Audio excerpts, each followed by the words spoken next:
Hi, this is Vizi Pro 3 channel. In today's video, I will show you how to turn on dark mode on Messenger.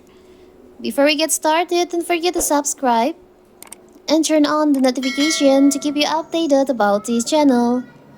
So, let's go! Messenger's dark mode provides lower brightness while maintaining contrast and vibrancy. Dark mode cuts down the glare for your phone for use in low light situation, so you can use the messenger feature you love no matter when you or where you are. So how to do it? It's so simple. So first of all, of course, we have to open our messenger. As you can see, my messenger app is on light mode. Now you can just tap on the up left corner, the three lines over here. Tap on the gear icon on here, settings. On profile section, there is an option dark mode. You can just tap on that.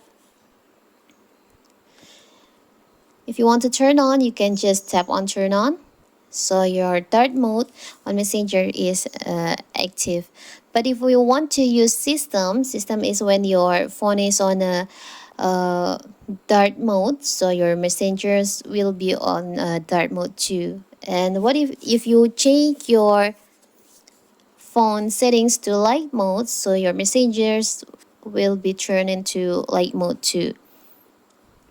It's so simple, right? So that is how to turn on dark mode on Messenger. Don't forget to like and subscribe and turn on the notification to keep you updated about this channel. So thank you and see you.